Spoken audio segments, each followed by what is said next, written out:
Japan gamah Kaiko kiti khopi khanahin Gojo kiti industrialists aumin amahin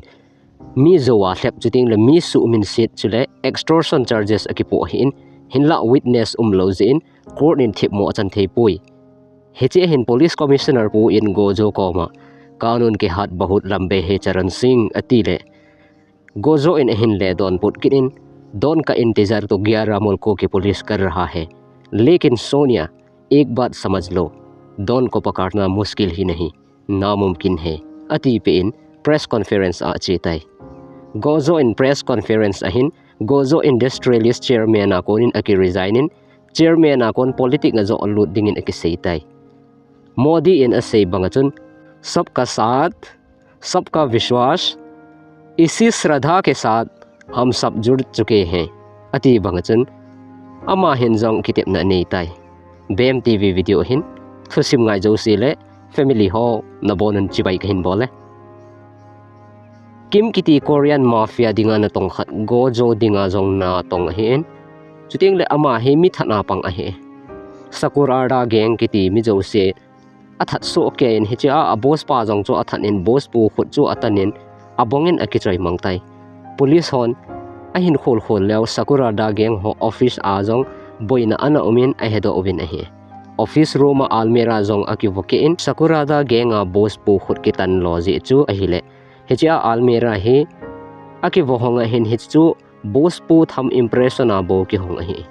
investigation officer ho hi introduction ga bol lew hin koma nishi chule numenu he no ha hi in a he no ha hin khut kitan amu je chun alo jengin koma in apho in detective rule chu ibe ham ne het lo hetam mi pi la alu loading chule I in ko ham ingai lut ta ham athi jong le mi pi mu aka lo di hi e ati pe ni hilai ta chun sakurada gang leader pu in ko te jong aki that tai di in radio information a hin pe vin hi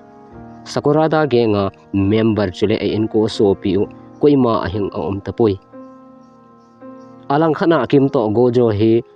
alunghan aboyen aji chu thil a hol hon chu sakurada gang office a almera sunga chu ding dol ahin hinlah almera sunga I macha amu pove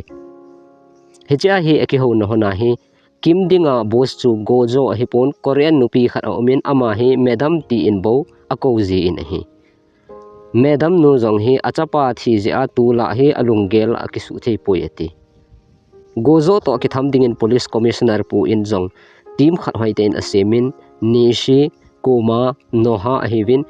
ACP nu koma asele alung no mo in aje chu hechimin ki kut ho se hi case ne ngen ahive police ahi wangwa ta asan thailo be ngen ahive commissioner in ahi poiken a background ka hol so ke in abona clear ahi so ke tawe chule ala wa team leader dinga captain TAURED heading ahi atile ACP chun captain TAURED jong chu aphat lodan chu adei lodan thu ahin sein aji chu tu a hi ACP a hi wanga amasalanga chu captain TAURED hi a boss a ana nei dan hi commissioner pu in bottom level a kona chief chan phajowa ama bo hi ta be a jong captain TAURED hi mikita ta hi heji a hi hecheti ma leader dinga hi ken ka khum hi in mona uma asu khelo umle ken ka ki pu ding hi eti commissioner pu in captain TAURED jong zela kona alado in captain pu hi Gojo against a case khana jong an o kha hechi case a chu zela umadan he chule Gojo jong amat de chet he in heji a chu warsunga ke hen lo he hechun team tha ni shi kuma no ha le captain TAURED jong meeting abolun ACP nu jong omin captain TAURED in Gojo plan he hiti he ama he million a hi zowa Kaiko foreign bank investment abol ahin hechu la do ding chule Gojo to Korean mafia he apang homun underground casino jong ahon go nu dan he abonova aki hoto ovin Yamazaki kiti sakurada gang successor mat dingin angotawin aje chu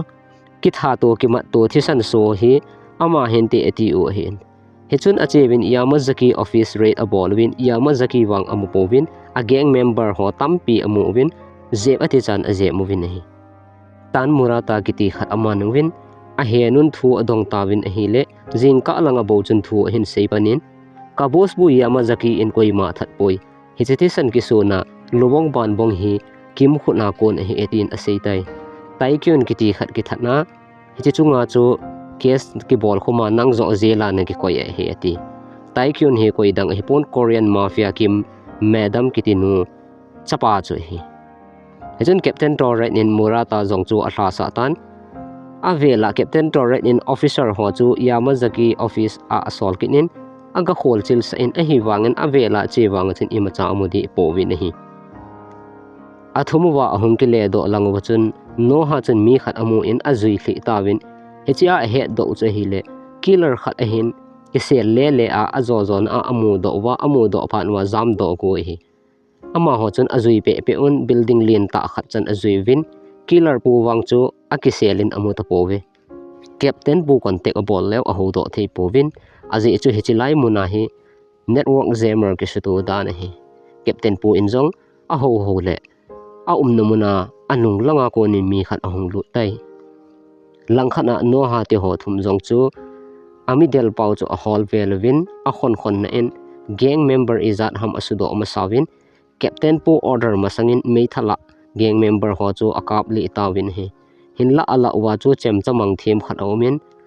azo lelovin akidel pi so denwin hi koma chu chemcha achun athi lotai hechun captain TAURED jong ahung thungtan alung an hle zenge chu in no ha jong chu ki control zo lovin adel zeng tai hinlah captain TAURED nin atui tai TAURED nin no ha chu detective hin an he ding chu ka sei jeng hlo ham mi pi ko ma ka loading chule thisan nai san imu mana jong lo loading a hin chule azona pe nan he ding kha chu hin kho hi a guarantee umlou a hi chi chu na ki he jing jing de ati ko ma jong chu athi zowin aloi hon avewin alung nat pi hle un a hi he chi zana chun commissioner pu le ACP nu aki hovin Gojo le Korean mafia nu ki ka a hi aki guizop na o me ti proof he chi hi etin lim khat avet sa tai ACP injong hi chi hi inei le ipidinga namat loham witness chula em ati le commissioner pu in hinante ahiwanga witness lin ta ka dei ahi ati pe in ana akito pai tai nihla alanga in akile en heje ahin lampika en kar khanin commissioner pu hi atang li tawe hechikara ko na chun kim ahung kum thla in Gojo aga afonin na to ding ka ki to obuli tai ati Gojo in hechetai lo wa cho Korean mafia madam nu jong na tha nga yetin Gojo in hengen na hing hoilo nga ye ati pe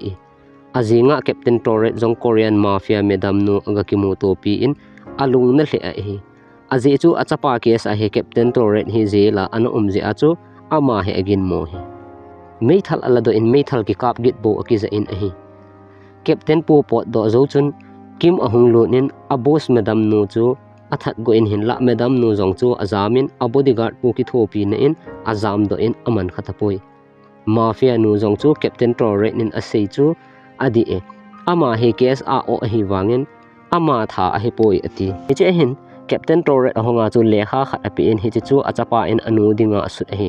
lekha chun achapa in kanu ka hu do ding chule he chon sit nehin kho akona zalen na ka mu ding hi ja hi police to ka ki zo ma hin kazi ka cha jong o metin kazi nu hi sakurada genga boss pa chanu hi chapa khat jong ka nei atin mafia nu jong chu amo nu to atupa vilin che tai alang khana Gojo in alim le thil phalou hostel na dingin Korean mafia hi double cross a bol kitnin media koma hichitol pi a hi mafia don atam che che tan keima de dana koi hi jong le mafia don ho hi abona talen mat sa ding ka de hi ati hiche hi kimin aza do phanin alung hang hlein mafia madam chu amo nu in pen drive khat api in kazipa in he nu namu ting le hiche hi anapi in ati zia nang kapi in hi ati Korean mafia nu jong chun media reporter hokoma drive chu alunin hichi news hi na thei top so anata alang ding hi ati pin ni si no ha murata le TAURED akimuto un kuma thi chu alung nat pi hlewin he kuma ki tha ja he aphula na ding plan abol kinun kim kitipa hi thama sat pen dingin ahin gongwin kim le ageng namun abulu win sota ki delwin gang member tamta thatwin he murata in jong adel pha in akidel pi in hinlah chemcha a ahin suhatan noha in akhon na in meithal ahin kimat kha in mithat ji pa chu akap li tawe ai wangin kim ana umpui chuzowin Captain TAURED jong Kim to akimutu in Kim hin Korean mafia nu spy camera a chu kamat do phan wen drive chu ka thum le KAP hi in mundang khana sel hi hechi hi sel chu Korean mafia nu chapa chu hi in AP lo phan wa ka tha a case a nang ka osa nahi veti Captain pu to Kim shot ta akidel honin azon in meithalin Kim adoyen kap le di ati le anung langa ko na ama lu changjong meithalin ahung kidoyin aga vetle police ACP nu chu hi ACP nu jong hi Gojo dinga left hand hi hi che hi Captain TAURED nin jong a head sa hi chun o ACP nahung ding ka head sa he nahung ge je bon a he tai atile ACP nu he alung dong zap jingin hi aje chu Captain pu in jong Gojo to Kim ki ho na chu avetna hi le hi chimuna chu ACP nu jong aza weti amit ta amu he chun Captain TAURED in jong ACP nu ko ma chun nang jong he hol a pang na hi ka he in hi zia hi kaplan I macha ka sepi lo na hi ati in hi chun police officer dang ho to media jong ahung lu win ACP nu chu amanuwin custody ading in apui ta ve Captain TAURED jong chun no ha ko ma officer ke jong zela lut kit din ka ki gu chai tai atin mission accomplished he tai ati akimat satan commissioner pu thi in a department wa investigation officer ho jong chu clean case hi talawin zela a omwin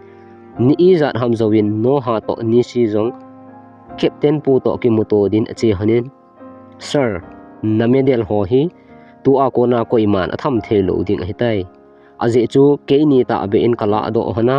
nanga dia ka koi hon hi in chule nachunga case ki bol zo se ka su theng hona ka hal hla hon hi tai tu ni a kona office a hi chief nahi ding hi in nathi chan ge department hi nang khona ding ke ho dinga boss nahi ding hi ati hanin zela kona apui do han tai Gojo chu court na hearing zowin police hon ahin pui do win ahin pui phei win ahi le press le mi pi ho chule reporter hi in media atam wal be se jengun photlot lovin Gojo chu anung langa konin chamcha ahung ki sunin ama jong athu jing tai hechi ahin Gojo athi den tai nishi le no ha in mithat pa chu adel honin adel del hona hi le adel pha hon ding konin mun khanin athi sa en amudo honin hi chamcha ki choya Gojo hung that chu Korean mafia no bodyguard chu hi Captain TAURED lamkai ne in case akichain Korean mafia nu in jong Gojo atha tho tai hichan hin thusim akichai tai na comments ungi ta hole na ngai lut nau ze in ka ki pa na sim zo lo ka hin phonge ka video hung ki ti le ki muto ki taute hechika adinga chun na bonun mangpha